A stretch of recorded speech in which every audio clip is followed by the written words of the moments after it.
Hello and welcome to Filler Form. I am Ali Makhtar, sociology teacher at Filler Form.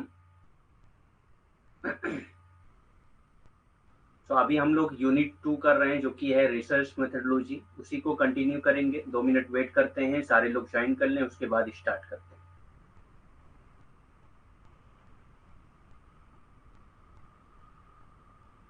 तब तक आप लोग confirm करिए voice and PPT clear है या नहीं। Confirm that voice and PPT clear और नॉट।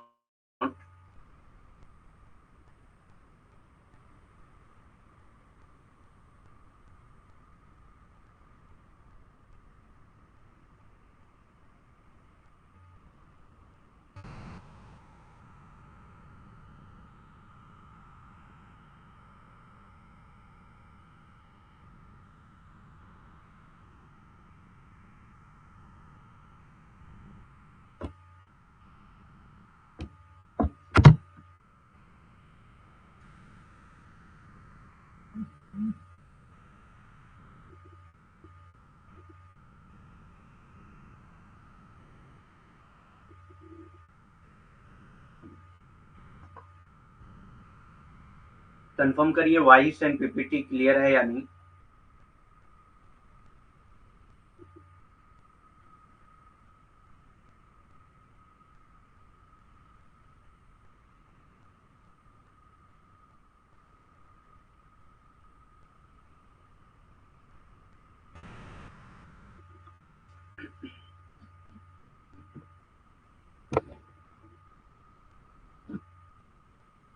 ओके, स्टार्ट करते हैं फिर।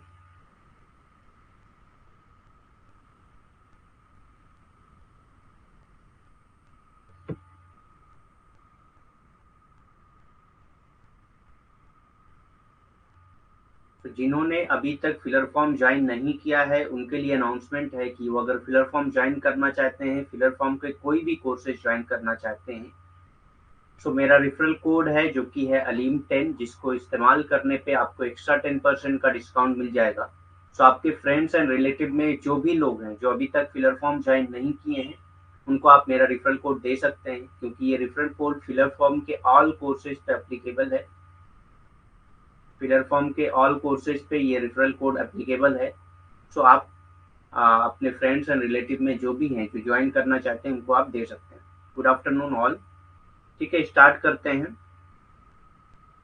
हमारी जो डेली क्लासेस होती हैं वो 3 PM पे होती हैं। इन केस अगर 3 PM पे कोई क्लास नहीं हो पाती है तो 8 PM पे क्लास होती है।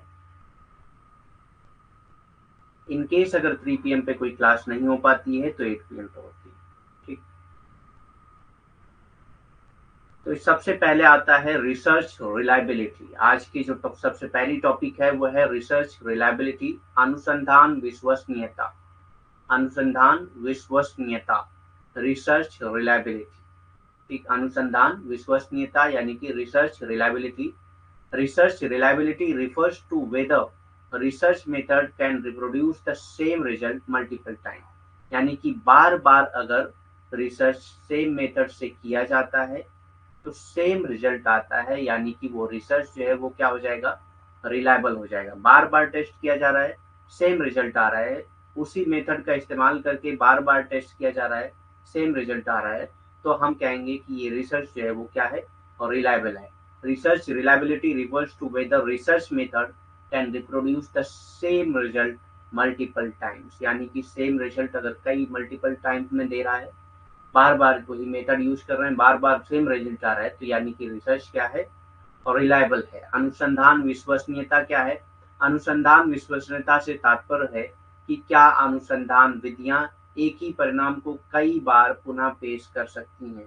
यानी कि जो अनुसंधान की विधि आपने लगाया है वो उसी विधि का इस्तेमाल करके अगर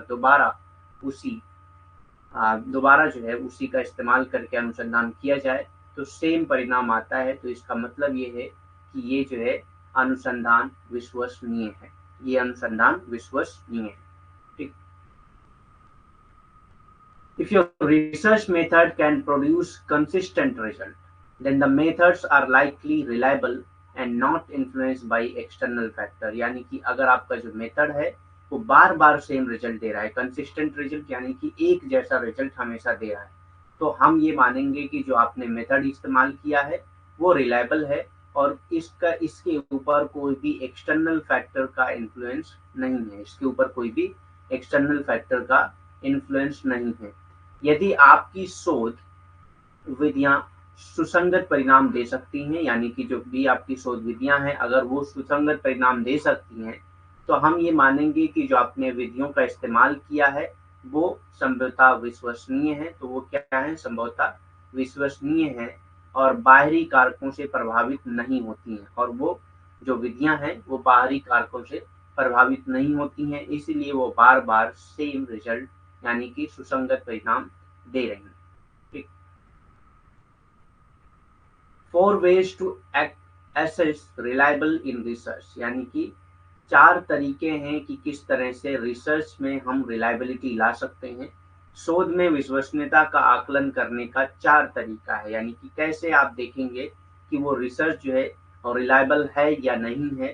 ठीक, इसके 4 तरीके हैं। पहला तरीका है टेस्ट रीटेस्ट रिलायबिलिटी। एग्जाम में पूछा जाता है कि कौन कौन से 4 तरीके हैं जिसके जरिए आप और रिसर्च की रिलायबिलिटी को टेस्ट कर सकते हैं। तो टेस्ट और रीटेस्ट रिलायबिलिटी, यानी कि टेस्ट कर रहे हैं फिर रीटेस्ट कर रहे हैं, बार बार उसी मेथड का इस्तेमाल करके आप परीक्षण कर रहे हैं तो सेम रिजल्ट आ रहा है। तो पहला जो आता है टेस्ट रीटेस्ट रिलायबिलिटी, परीक्षण पुनः परीक्षण विश्वसनीयता, यानी कि पहले आपने परीक्षण किया फिर उसी पे पुनः परीक्षण किया, अगर सेम रिजल्ट आ रहा है मतलब कि समान परिणाम आ रहे हैं तो हम ये मानेंगे कि ये जो है अनुसंधान विधियां जो है वो रिलायबल है, विश्वसनीय है। पैरेलल फॉर्म रिलायबिलिटी, ठीक, ये दूसरा तरीका है पैरेलल फॉर्म रिलायबिलिटी का, मतलब रिलायबिलिटी चेक करने का। समानांतर रूप विश्वसनीयता, ये दूसरा तरीका है रिलायबिलिटी चेक करने का। इंटर रेटर रिलायबिलिटी, ठीक, ये तीसरा तरीका है चेक करने का रिलायबिलिटी। अंतर रेटर विश्वसनीयता। उसके बाद आता है फोर्थ इंटरनल कंसिस्टेंसी रिलायबिलिटी।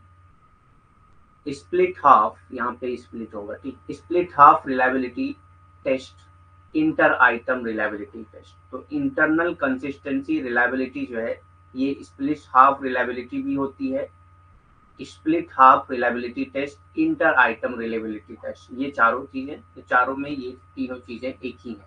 ठीक, आंतरिक स्थिरता विश्वसनीयता, विभाजित आधा विश्वसनीयता, परीक्षण अंतर आइटम विश्वसनीयता, ये 4 तरीके हैं विश्वसनीयता के चेक करने के।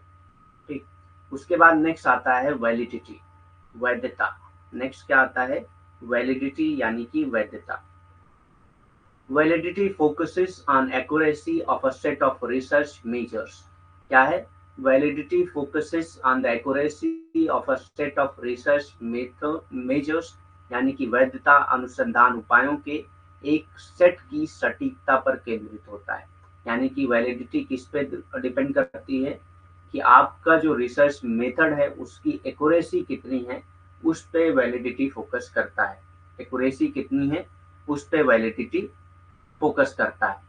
वैधता अनुसंधान उपायों के एक सेट की सटीकता पर केंद्रित होता है। वैधता क्या है, अनुसंधान उपायों के एक सेट की सटीकता पर केंद्रित होता है। वैधता अनुसंधान उपायों की एक सेट की सटीकता पर केंद्रित होता है, यानी कि अनुसंधान के जो उपाय हैं उसकी उपायों के जो सेट हैं वो कितना सटीक है उस पर वैधता निर्भर करती है। ठीक, उस पर वैधता निर्भर करती है। इसी को कहा जाता है वैधता अनुसंधान उपायों, यानी कि वैधता किस पे निर्भर करती है, वैधता अनुसंधान उपायों के एक सेट की सटीकता पर निर्भर करती है। यानी कि जो भी आपने अनुसंधान उपाय लगाए हैं उसके जो सेट है वो कितने सटीक हैं, ठीक, उसी को कहा जाता है वैधता, उसी पे निर्भर करती है। ठीक, क्या है, इंटर रेटर रिलायबिलिटी के बारे में बताना है।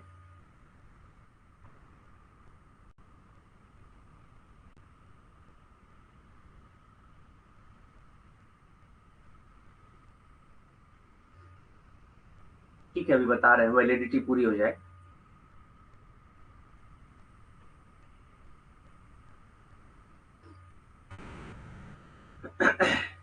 ये हो जाए उसके बाद बता रहे हैं, ठीक है।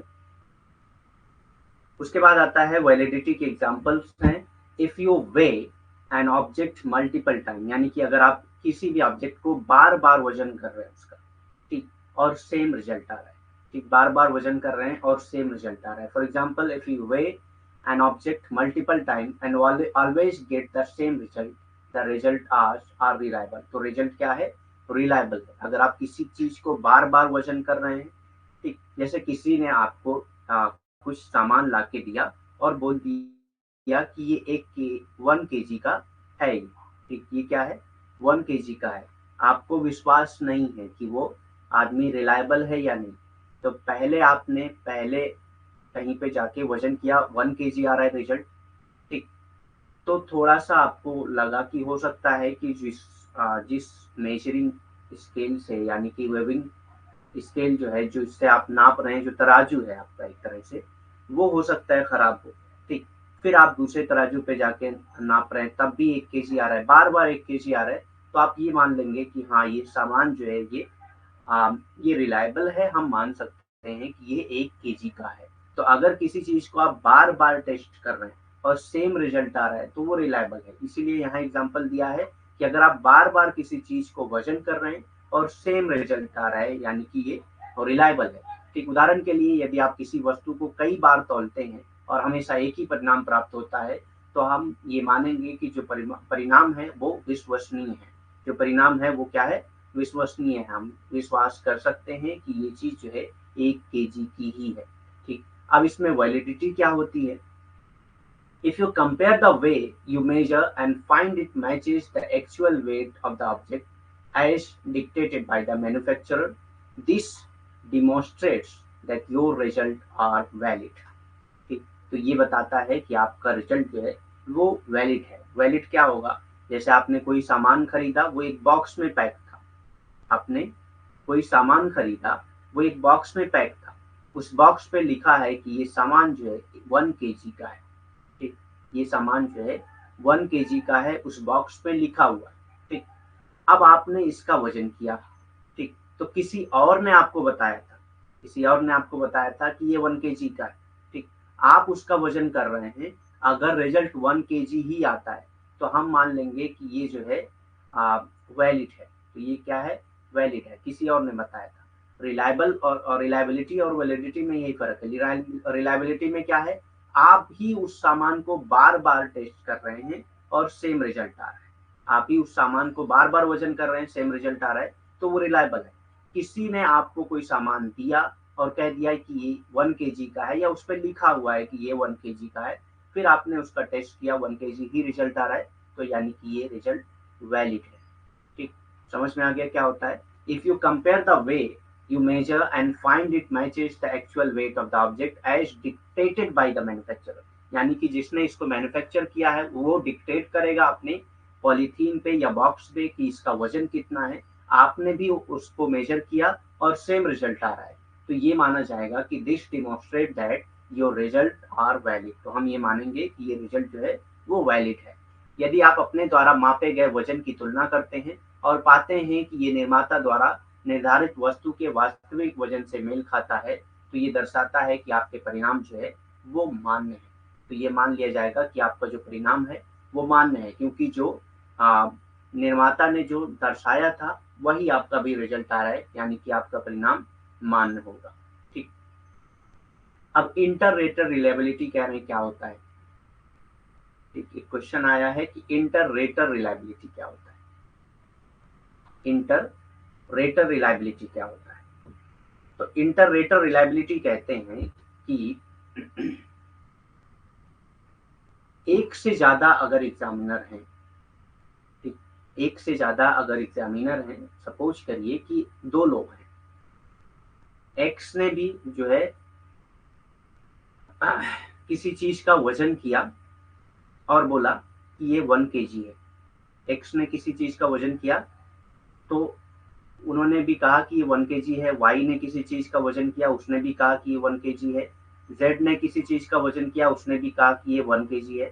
तो ये अलग अलग लोग हैं ना, अलग अलग लोग जो है उसी मेथड का इस्तेमाल कर रहे हैं और सेम रिजल्ट आ रहा है, तो इसी को कहा जाता है इंटर रेटर रिलायबिलिटी, ठीक।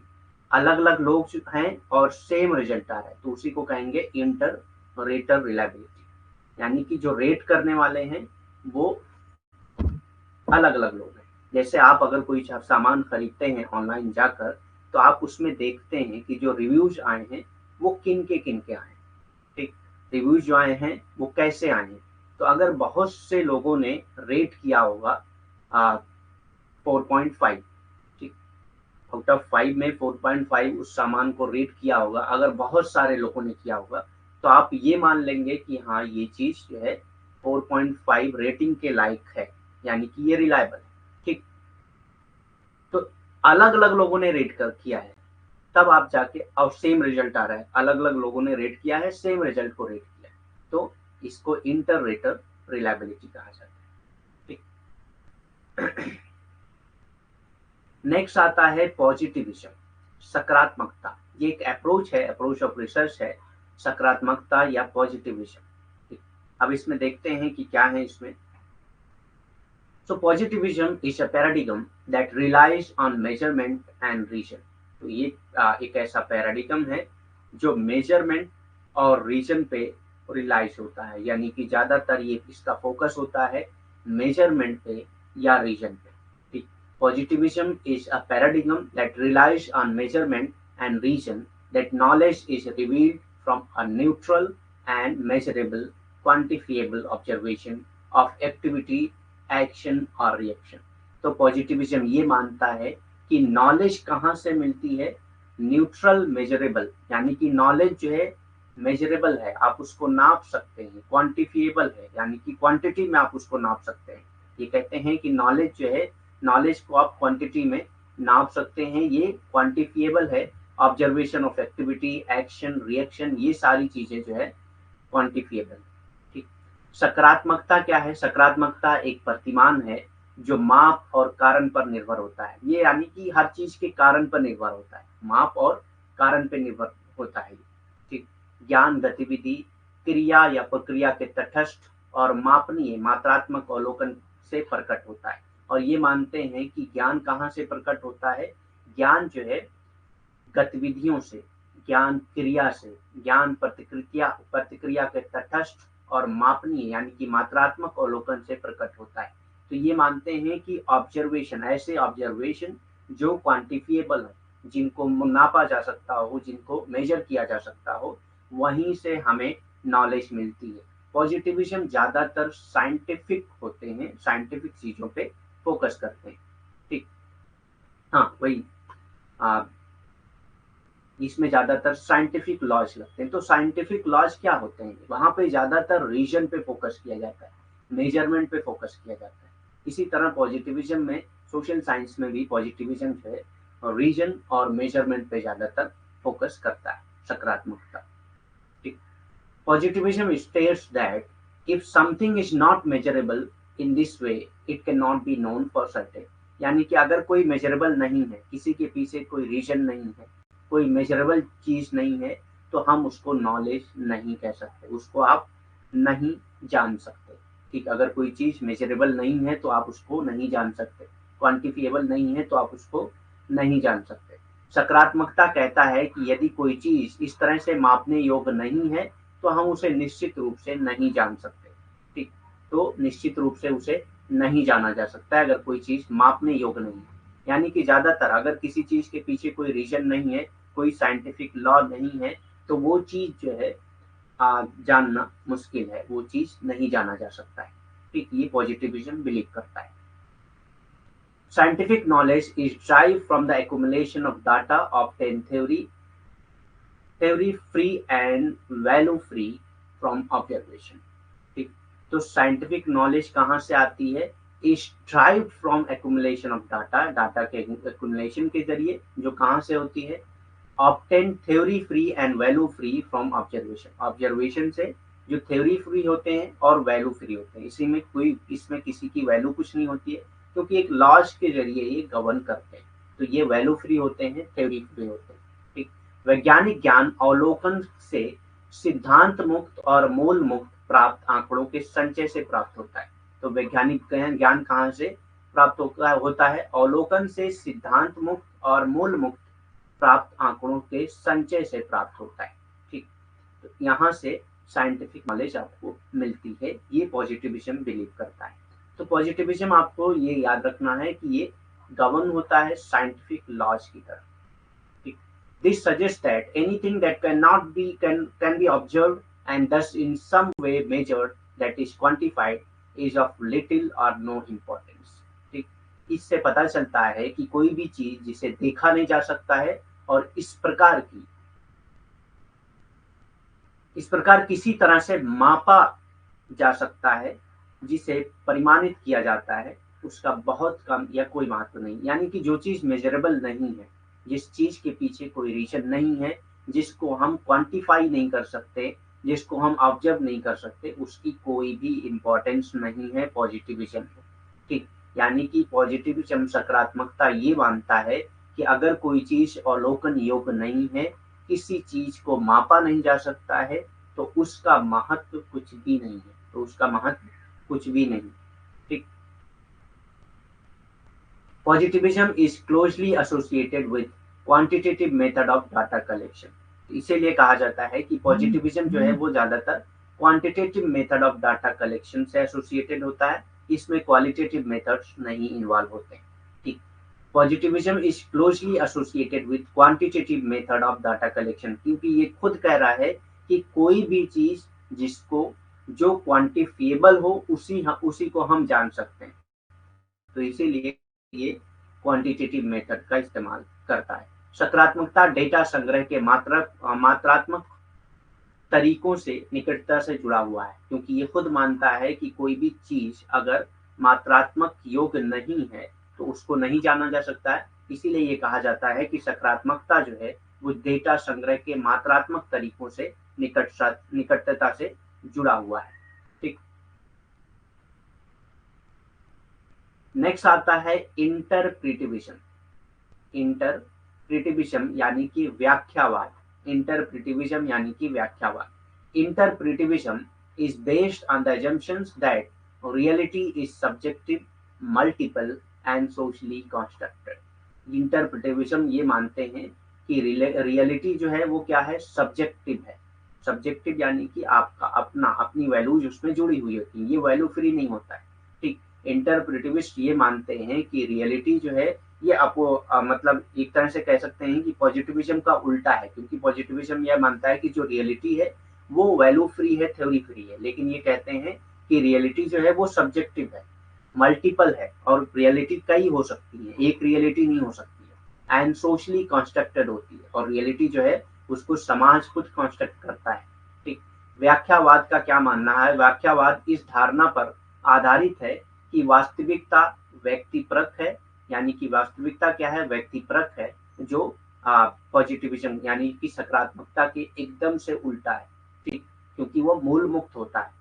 ठीक, सिद्धांत मुक्त और मूल मुक्त होता है, लेकिन व्याख्यावाद कहते हैं कि जो वास्तविकता है वो व्यक्तिपरक है, एकाधिक है, यानी कि वास्तविकता कोई एक नहीं हो सकती है, कई वास्तविकताएं हो सकती हैं, और सामाजिक रूप से ये निर्मित होती हैं, समाज द्वारा ये निर्मित होती है।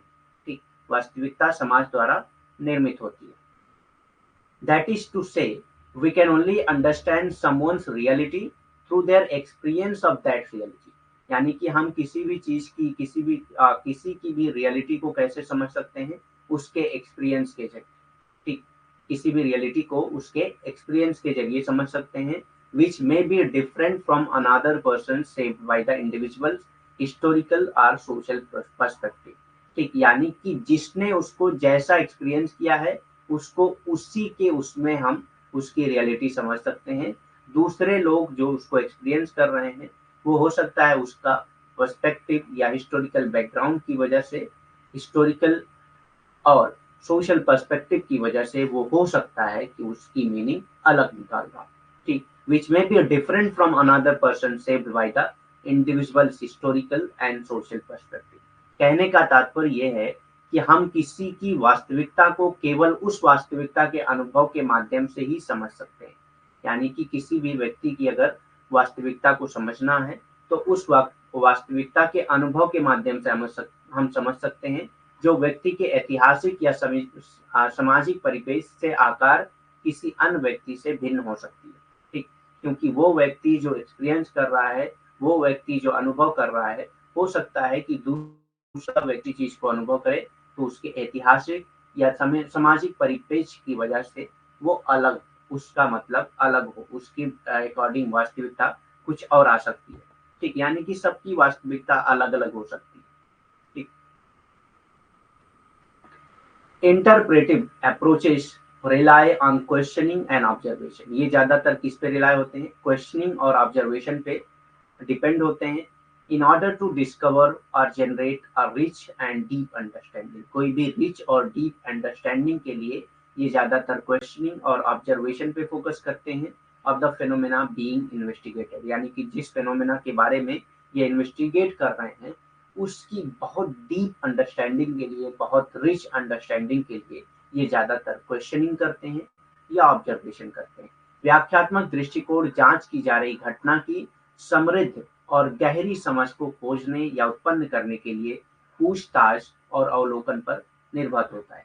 यानी कि व्याख्यात्मक दृष्टिकोण जो होता है, तो जो भी परिघटना की है, जो भी घटना की जांच की जा रही है, उसकी समृद्ध और गहरी समझ के लिए ये क्या करता है? समझ गहरी और समृद्ध खोज की समझ के लिए, समृद्ध और गहरी समझ के लिए ये क्या करता है? ये पूछताछ करता है, यानी कि प्रश्न करता है और अवलोकन करता है। इसी पे निर्भर होते हैं गहरी समझ के लिए। ठीक, this is closely associated with qualitative. तो पॉजिटिविज्म किससे एसोसिएटेड था? क्वांटिटेटिव से। इंटरप्रेटिविस्ट या इंटरप्रेटिविज्म किससे रिलेटेड है?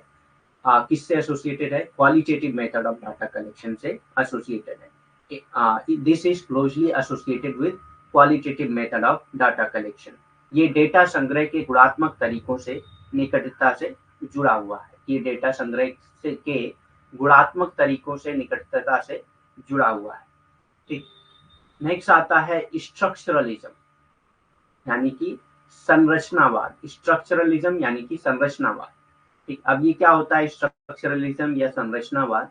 ये भी एक अप्रोच है।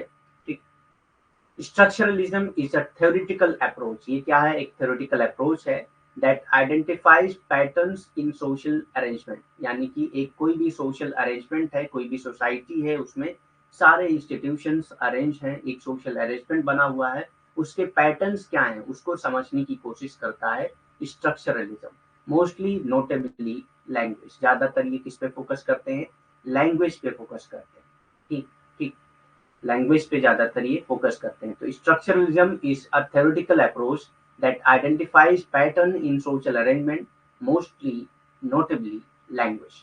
ठीक, संरचनावाद एक सैद्धांतिक दृष्टिकोण है जो सामाजिक व्यवस्थाओं, विशेषकर भाषा में पैटर्न की पहचान करता है। यानी कि ये पैटर्न की पहचान करता है संरचनावाद की सामाजिक व्यवस्थाओं में, खासकर भाषा में क्या पैटर्न लोग यूज करते हैं। ठीक, आगे और क्लियर होगा ये। ठीक, structuralism is a theoretical approach, यानी कि ज्यादातर जो भी चीजें हैं, यानी कि जो सोसाइटी चल रही है, जो स्ट्रक्चर्स हैं अलग अलग, जो स्ट्रक्चर के अरेंजमेंट है अलग अलग, किस पैटर्न पे ये सारे अरेंजमेंट होते हैं। खासतौर से लैंग्वेज, लैंग्वेज कैसे डेवलप होती है, लोग कैसे इसका यूज करते हैं, कैसे इसकी मीनिंग निकलती है, ये सारी चीजें चीजों के अंदर एक पैटर्न होते हैं। ठीक, उसी पैटर्न को समझने का नाम है स्ट्रक्चरलिज्म। ठीक, structuralism posits that no part in particular system has any significance in and of itself. Its identity is defined in terms of its relationship between all the parts of the system. यानी कि कहते हैं structuralism ये मानता है कि जो भी स्ट्रक्चर्स हैं, किसी भी सोसाइटी में अलग अलग स्ट्रक्चर्स हैं, तो कोई एक स्ट्रक्चर का अपना अकेले में कोई सिग्निफिकेंस नहीं है, अकेले में उसकी कोई इंपॉर्टेंस नहीं है, जब तक वो सारे स्ट्रक्चर के साथ रिलेशनशिप में नहीं होगा। ठीक, यानी कि एक इंटेग्रिटी जब तक नहीं होगी तब तक किसी एक स्ट्रक्चर का कोई मतलब नहीं होता, एक स्ट्रक्चर की कोई इंपॉर्टेंस नहीं है, एक पार्टिकुलर सिस्टम की कोई भी सिग्निफिकेंस नहीं है जब तक उसके सोसाइटी के, यानी कि दूसरे जो सिस्टम के पार्ट्स हैं उससे उसका रिलेशनशिप नहीं होता। यानी कि सारे सिस्टम जो है एक दूसरे के साथ रिलेशनशिप में होते हैं, तभी उनकी कोई ना कोई मीनिंग निकल पाती है, अकेले उनकी कोई भी मीनिंग, कोई भी सिग्निफिकेंस, कोई भी इंपॉर्टेंस नहीं है। संरचनावाद का मानना है कि किसी विशेष प्रणाली में किसी भी हिस्से का अपने आप में कोई महत्व नहीं होता है। किसी विशेष प्रणाली में कोई एक हिस्सा है, उसका अपने आप में कोई महत्व नहीं होता है। उसकी पहचान तभी बनती है जब प्रणाली के सभी हिस्सों के साथ उसके संबंध के संदर्भ में परिभाषित किया जाता है। यानी कि जब तक उसके प्रणाली के सभी हिस्सों के साथ संबंध नहीं होगा, तब तक किसी एक हिस्से का कोई महत्व, कोई इंपॉर्टेंस, कोई जरूरत नहीं होती है। ठीक।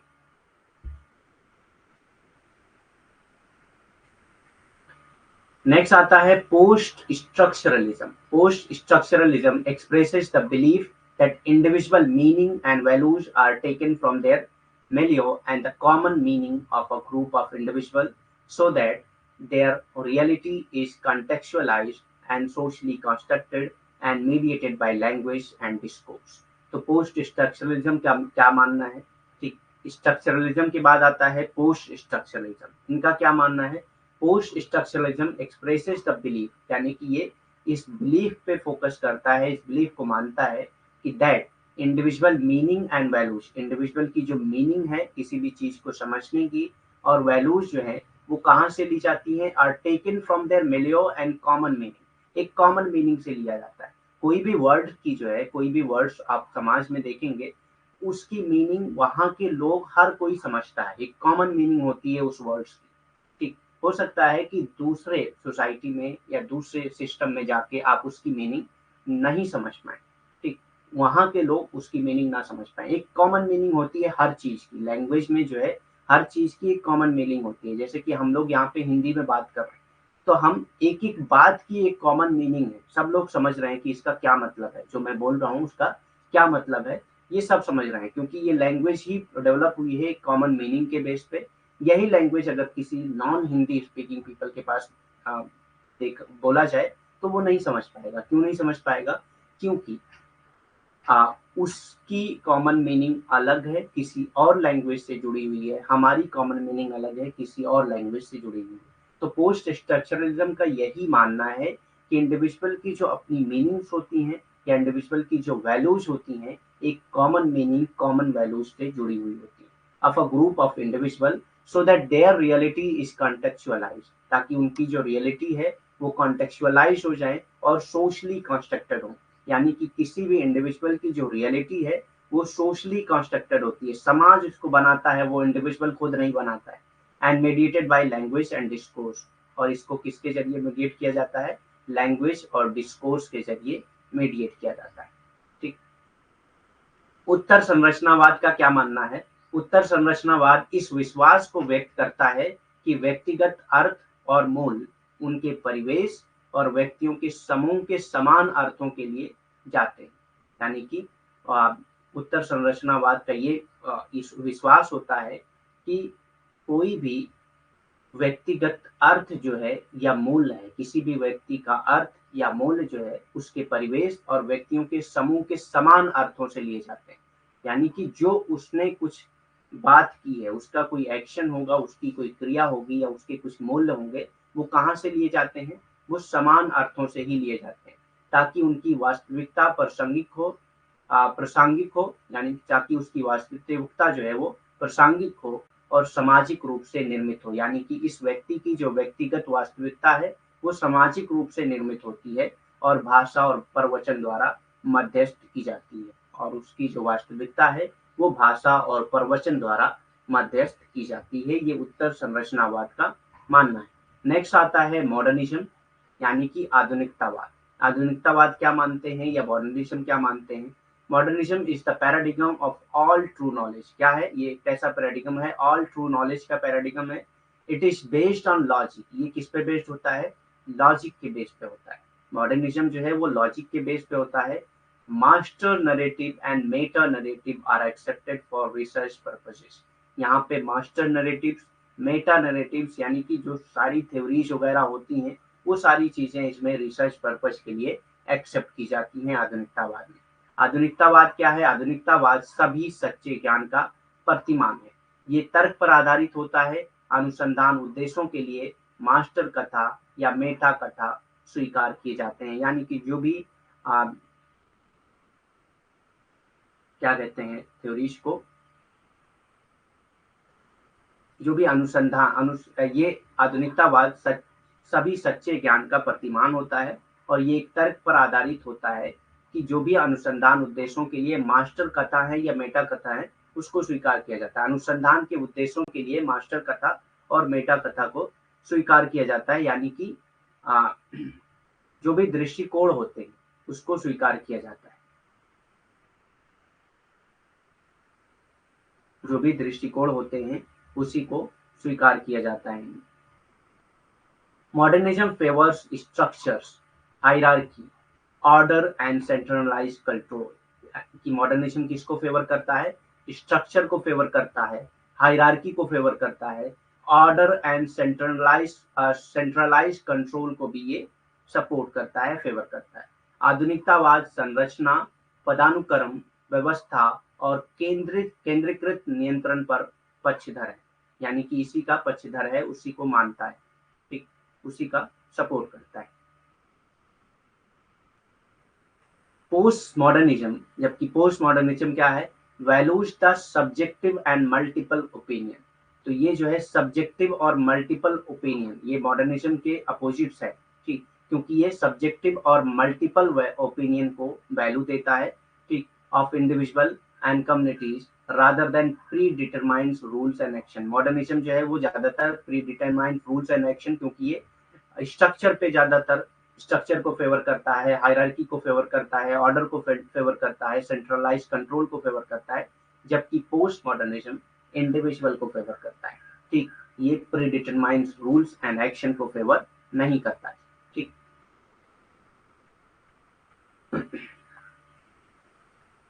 उत्तर आधुनिकतावाद कार्रवाई के लिए पूर्व निर्धारित नियमों के बजाय व्यक्तियों और समुदाय की व्यक्तिपरक और एकाधिक राय को महत्व देता है। यानी कि ये व्यक्ति या समुदाय की ही राय को महत्व देता है, इसके बजाय कि जो पूर्व निर्धारित नियम है या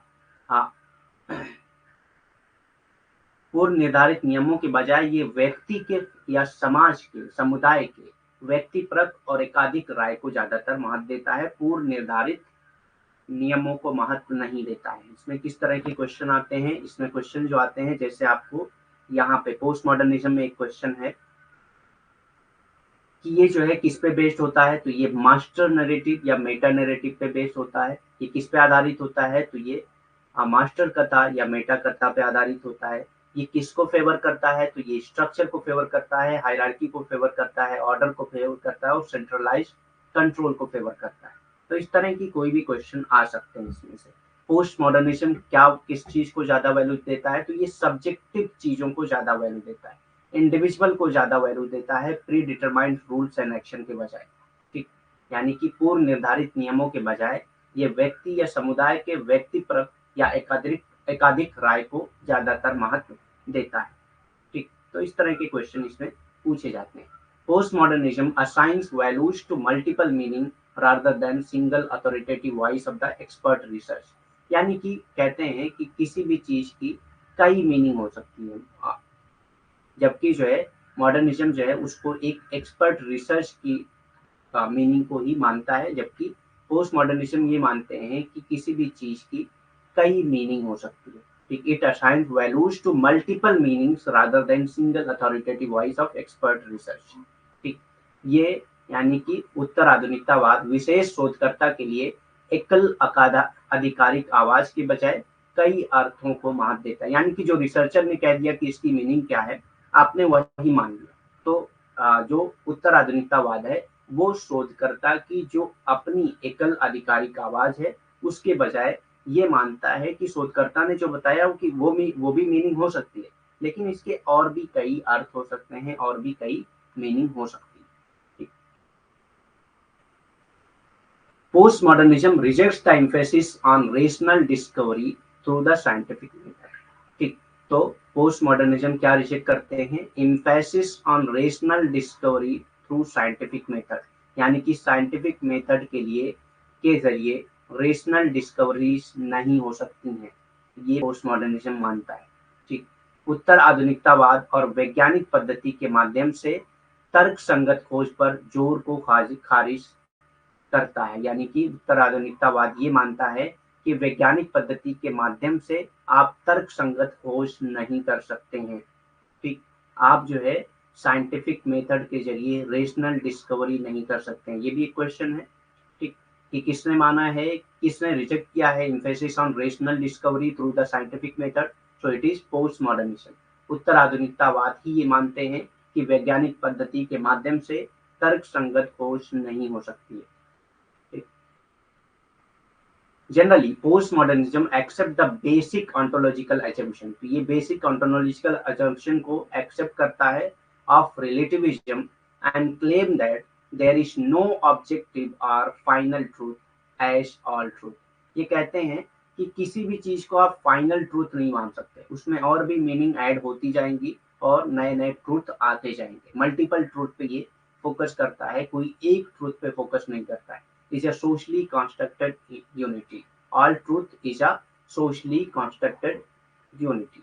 Final truth as all truth is a socially constructed entity। तो ये मानते हैं कि कोई भी ऑब्जेक्ट या फाइनल ट्रूथ जो है, there can be no objective और फाइनल ट्रूथ। कोई भी ऑब्जेक्टिव या फाइनल ट्रूथ नहीं हो सकता। ये पोस्ट मॉडर्निज्म का मानना है, क्योंकि ट्रूथ की खोज होती रहती है, उसकी अलग अलग मीनिंग निकलती रहती है। और as all truth is a socially constructed entity, क्योंकि जितने भी ट्रूथ हैं वो सोशली कॉन्स्ट्रक्टेड एंटिटी हैं। तो जरूरी नहीं है कि जो सोशली कॉन्स्ट्रक्टेड एंटिटी हो वो सही ही हो। ठीक, आमतौर पर उत्तर आधुनिकतावादी सापेक्षवाद की बुनियादी ऑन्टोलॉजिकल धारणा को स्वीकार करते हैं और ये दावा करते हैं कि कोई भी उद्देश्य या अंतिम सत्य नहीं हो सकता है। कोई भी उद्देश्य या सत्य जो है वो अंतिम सत्य या अंतिम उद्देश्य नहीं हो सकता, क्योंकि जितने भी सत्य हैं सब सामाजिक रूप से निर्मित हैं, और जो भी सामाजिक रूप से निर्मित चीज है जरूरी नहीं है कि वो सत्य हो। ठीक, जो भी सामाजिक रूप से निर्मित चीज है जरूरी नहीं है कि वो सत्य हो। यही आधुनिकतावाद, उत्तर आधुनिकतावाद मानते हैं। उसके बाद आता है एब्डक्टिव रीजनिंग, अपहरण का तर्क। एब्डक्टिव रीजनिंग ये अपहरणात्मक तर्क होता है। ठीक, abductive reasoning is a logical assumption formed by observation and which is turned into hypothesis। तो एक लॉजिकल assumption है जो ऑब्जर्वेशन के जरिए बनता है और जो एक हाइपोथेसिस में बदल जाता है। अपहरणात्मक तर्क अवलोकनों द्वारा बनाई गई एक तार्किक धारणा है और जिसे एक परिकल्पना में बदल दिया जाता है। जिसे क्या है, एक परिकल्पना में बदल दिया जाता है। अवलोकन के जरिए आप किसी चीज की मीनिंग निकालते हैं, किसी चीज का रीजन निकालते हैं, एक लॉजिक निकालते हैं किसी चीज का। ठीक, इसी को एब्डक्टिव रीजनिंग कहा जाता है। ठीक, in abductive reasoning the conclusion that is drawn is merely an educated guess और hypothesis and is therefore not absolutely verifiable और ट्रू। ठीक, तो इसमें एक एजुकेटेड गेस होता है। आप अपने ऑब्जर्वेशन से बताते हैं कि ऐसा है तो ऐसा होने वाला है, ऐसा है तो ऐसा होने वाला है, लेकिन जरूरी नहीं है कि ऐसा हो, है ना, जरूरी नहीं है ऐसा हो। अपहरणात्मक तर्क में जो निष्कर्ष निकाला जाता है वो केवल एक शिक्षित अनुमान होता है, वो सिर्फ एक अनुमान होता है या परिकल्पना होती है। और उसकी पूरी सच्चाई हो या नहीं हो भी सकती है, नहीं भी हो सकती। इसकी पूरी तरह से सत्यापन योग्य या सत्य नहीं हो सकता है। ठीक, जैसे एक एग्जांपल अगर हम दें, तो अगर आप किसी होटल में जाते हैं, ठीक, एक टेबल लगा हुआ है, टेबल पे जो है एक हॉट कप ऑफ टी रखी है। ठीक, एक गरम चाय का प्याला रखा हुआ है, तो आपको लगेगा कि हो सकता है कि यहाँ पे थोड़ी देर में कोई आदमी आने वाला है। तो ये आपका ऑब्जर्वेशन है, क्योंकि कहीं पे भी अगर गर्म कप की गर्म चाय रखी हुई है तो आप ये मानेंगे कि कोई ना कोई उसका पीने वाला वहां पे आएगा, क्योंकि आपका ये पहले से ऑब्जर्वेशन है, एक एजुकेटेड गेस है आपका। लेकिन हो सकता है कि वो रख के कहीं चला गया हो, उसकी कोई इमरजेंसी आ गई हो और वहां पे चला गया हो। ठीक, तो एक गेस था आपका कि कोई ना कोई आने वाला है इस चाय को पीने के लिए, क्योंकि ये चाय अभी भी रखी गई है। ठीक, तो एक एजुकेटेड गेस होता है, इसकी सच्चाई, इसकी वेरिफिएबिलिटी जो है जरूरी नहीं होती है, जरूरी नहीं है कि वो ट्रू हो। ठीक, तो यही है एब्डक्टिव रीजनिंग। अपहरणात्मक तर्क में जो निष्कर्ष निकाला जाता है वो केवल एक शिक्षित अनुमान होता है, एक अनुमान होता है। आपने चाय का प्याला देखा तो समझ गए कि कोई ना कोई हो सकता है इसका पीने वाला है, लेकिन हो सकता है कि उसकी कोई इमरजेंसी हो गई हो और वो चला गया हो, ना आए। ठीक, लेकिन आप ये मान के बैठे हैं कि वो आएगा, क्योंकि आपका एक ऑब्जर्वेशन है कि चाय का प्याला रखा हुआ है, उसमें चाय रखी हुई है और गर्म चाय रखी हुई है, तो कोई ना कोई तो उसको पिएगा ही ना। ठीक, तो ये एक तरह से क्या है, एक परिकल्पना होती है, एक अनुमान होता है, इसकी पूरी तरह से सत्यापन योग्य सत्य नहीं होता, ये पूरी तरह से सत्य नहीं होता है। दूसरी तरफ रिप्रोडक्टिव रिसर्च स्ट्रेटेजी क्या होती है, पुनरुत्पादक अनुसंधान रणनीति क्या होती है। The aim of reproductive research strategy is to discover underlining mechanism that is particular context explain observe regularities, यानी कि जो अंडरलाइनिंग मैकेनिज्म है किसी चीज के होने की, उसी को यहाँ पे रिप्रोडक्टिव रिसर्च में, रिप्रोडक्टिव रीजनिंग में, स्ट्रेटेजी में चेक किया जाता है। जैसे कि किस कॉन्टेक्स्ट में कोई चीज हुई है, किसी पार्टिकुलर कॉन्टेक्स्ट में कोई चीज कैसे हुई है, उसको एक्सप्लेन ऑब्जर्व रेगुलरिटीज, ये सारी चीजें उसमें देखी जाती हैं। पूर्वव्यापी अनुसंधान रणनीति का उद्देश्य अंतर्निहित तंत्र की खोज करना है, जो विशेष संदर्भों में देखी गई या नियमितताओं की व्याख्या करता है। किसी एक विशेष संदर्भ में देखी गई या नियमितताओं की व्याख्या करता है, ये रिप्रोडक्टिव में आता है। The logic of reproduction refers to the process of building hypothetical method. तो ये क्या है, process of building hypothetical method, एक हाइपोथेटिकल मेथड को बनाने का तरीका है लॉजिक ऑफ रिप्रोडक्शन। ठीक, method of structure and mechanism that are assumed to produce empirical phenomena, जो क्या है, एक एम्पेरिकल फेनोमेना को प्रोड्यूस करते हैं। पुनरुत्पादक का तर्क संरचनाओं और तंत्रों के काल्पनिक तरीकों के निर्माण की प्रक्रिया को संदर्भित करता है, यानी कि पुनरुत्पादन का जो तर्क है वो संरचनाओं और तंत्रों के काल्पनिक तरीकों के निर्माण की प्रक्रिया को संदर्भित करता है, जो काल्पनिक होते हैं। ठीक, जो अनुभवजन्य घटनाओं का उत्पादन करने के लिए माने जाते हैं, जो अनुभवजन्य घटनाओं का उत्पादन करने के लिए माने जाते हैं, यही रिप्रोडक्शन कहलाता है। ठीक,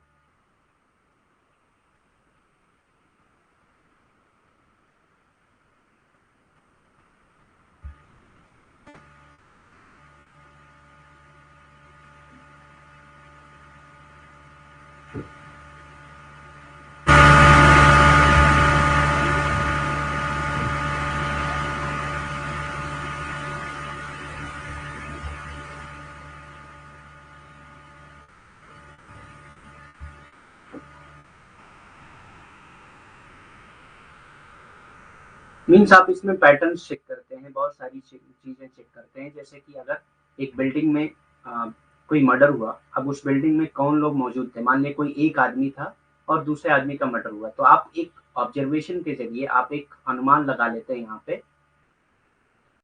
कि जो आदमी मौजूद है जिसकी डेथ नहीं हुई है, उसी ने उस दूसरे आदमी को मारा होगा। ठीक, तो ये एक अनुमान होता है, एक गेस होता है। ठीक,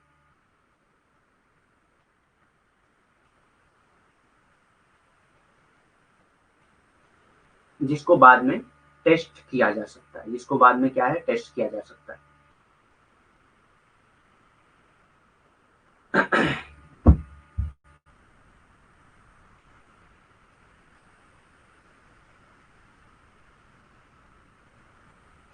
तो आज के लिए इतना ही, और रिसर्च मेथडोलॉजी यानी कि यूनिट 2 आज हम लोग कंप्लीट कर चुके हैं। पीडीएफ सारी अपलोड हो जाएंगी आज। ठीक, कुछ पीडीएफ्स अपलोड हो चुकी हैं यूनिट 2 की, बाकी आज अपलोड हो जाएंगी। तो आप लोग पीडीएफ देख लीजिएगा, उसमें अगर कुछ नहीं समझ में आ रहा है तो कल आप पूछ सकते हैं। Any other question?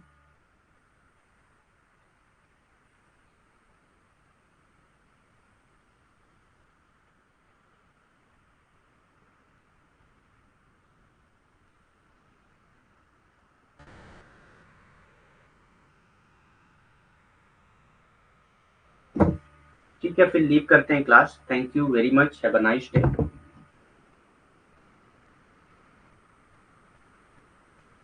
कल हम लोग यूनिट 3 स्टार्ट करेंगे, जो कि है बेसिक कॉन्सेप्ट्स।